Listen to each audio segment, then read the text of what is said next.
आरती Rao BJP छोड़ कांग्रेस की ticket से लड़ेगी चुनाव। राव इंद्रजीत ने कर दिया बीजेपी के साथ खेल। आरती राव कोसली या अटेली से कांग्रेस की टिकट से लड़ सकती है चुनाव।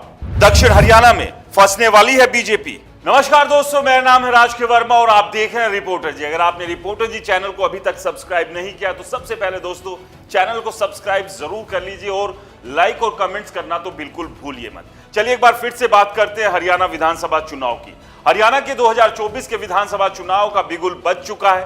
1 अक्टूबर को मतदान होना और 4 अक्टूबर जो है वो फैसले की तारीख है। इसी दिन फैसला हो जाएगा कि हरियाणा की सत्ता पर कौन सी पार्टी राज करने वाली है।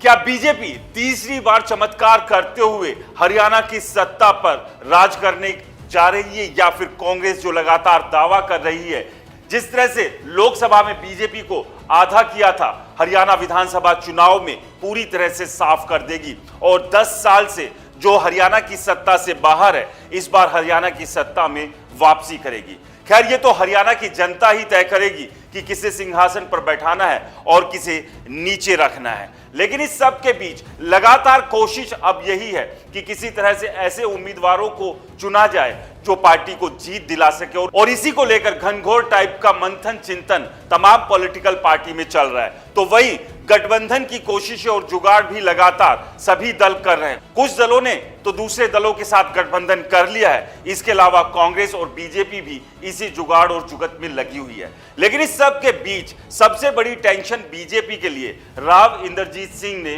पैदा की हुई है। राव इंद्रजीत सिंह लगातार लोकसभा चुनाव के नतीजे आने के बाद से पार्टी से नाराज चल रहे हैं और जिस तरह की बयानबाजी उन्होंने पिछले कुछ दिनों में की थी उससे यही लग रहा था कि क्या राव साहब बीजेपी से इस कदर गुस्सा या नाराज हो गए। जिस तरह से उन्होंने 2014 में कांग्रेस को छोड़कर बीजेपी का साथ थामा था, वैसे ही अब 2024 में वो बीजेपी को छोड़कर कांग्रेस में जा सकते हैं, क्योंकि लगातार राव साहब की जो नाराजगी थी वो केंद्र में पूर्ण मंत्री ना बनाए जाने से नाराज थे, तो वहीं अपनी बेटी आरती राव और अपने समर्थकों के लिए हरियाणा के 2024 के विधानसभा चुनाव में टिकट की मजबूती से जो है वो बातचीत कर रहे थे, जो बातचीत कहीं ना कहीं सिरे नहीं चढ़ पा रही थी।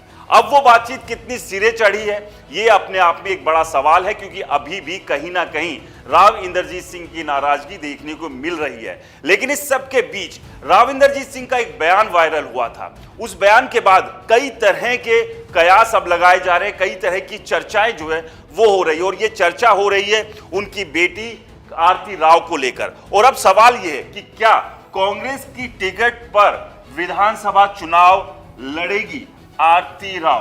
तो ये एक बड़ा सवाल है। इस सवाल का जवाब हर कोई जानना चाहते हैं, क्योंकि जिस तरह का जो बयान था राव इंद्रजीत सिंह का, जो कि गुरुग्राम लोकसभा से सांसद है और केंद्र में राज्य मंत्री है, उनके बयान के बाद से ही ये कयास लगाए जाने लगे थे कि क्या ये जो नाराजगी है, ये जो गुस्सा है वो इस कदर बढ़ गया है कि उनकी बेटी आरती राव बीजेपी को छोड़कर कांग्रेस की टिकट पर चुनाव लड़ सकती है। क्योंकि राजनीति में हर तरह की संभावना जो है हर वक्त बनी रहती है। इससे पहले भी और अभी भी मौजूदा स्थिति में देखें तो देश में ऐसे बहुत सारे उदाहरण हैं जब एक ही परिवार के 2 लोग अलग अलग पार्टियों का हिस्सा बने हुए, ना केवल अलग अलग पार्टियों का हिस्सा बने हैं, अलग अलग पार्टियों से चुनाव भी लड़ते आ रहे हैं। फिर चाहे 2 भाई हो, बाप बेटा हो, पति पत्नी हो, तो ऐसे में एक बाप और बेटी क्यों नहीं 2 अलग अलग पार्टियों का हिस्सा हो सकती हैं। तो ये इसीलिए सवाल यहां पर खड़ा हुआ है कि क्या 2024 के विधानसभा चुनाव आरती राव कांग्रेस की टिकट पर लड़ सकती है, क्योंकि लगातार जिस तरह से राव इंद्रजीत सिंह अपनी बेटी के लिए टिकट की मांग कर रहे थे और उसके ऊपर बात नहीं बन रही थी, उसके बाद से ही ये नाराजगी, ये गुस्सा बहुत ज्यादा बढ़ा था। और इतना ही नहीं, आरती राव ने भी ये साफ कर दिया था कि वो चुनाव तो लड़ेंगी। अगर बीजेपी टिकट देती है तो ठीक है, वरना वो कोई दूसरा विकल्प तलाश कर सकती है। तो ऐसे में क्या बीजेपी के साथ होने वाला है बड़ा खेल, और ये बड़ा खेल क्या आरती राव कर सकती है? क्योंकि अगर ऐसा होता है तो दक्षिण में बीजेपी को बड़ा नुकसान हो सकता है। और एक बार फिर से आपको बता दें कि राजनीति में हर तरह की संभावना हर वक्त बनी रहती है, तो ऐसे में ये कोई बड़ी बात नहीं है कि आरती राव कांग्रेस की टिकट पर चुनाव लड़े। लेकिन इस बात की कितनी संभावना है, ये अपने आप में बड़ा सवाल है और इसी सवाल का जवाब तलाशने की कोशिश जो है हर कोई कर भी रहा है।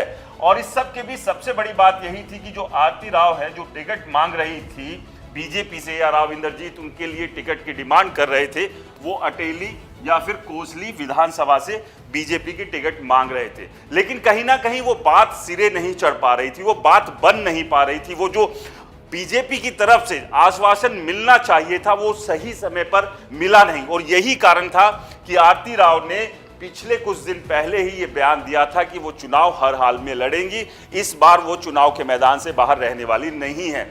और इसके बाद जो बयान राव इंद्रजीत सिंह का आया था वो भी खासा बीजेपी के लिए परेशान कर देने वाला था, क्योंकि 2024 के विधानसभा चुनाव के लिए अपनी बेटी आरती राव की टिकट की डिमांड करना कहीं ना कहीं राव इंद्रजीत सिंह ने मना कर दिया था, उससे इनकार कर दिया था। हाल ही में गुरुग्राम में हुई एक बैठक के दौरान जब उनसे पूछा गया था आरती राव को लेकर, तो राव इंद्रजीत सिंह ने अपनी बेटी के लिए टिकट मांगने से इनकार कर दिया था।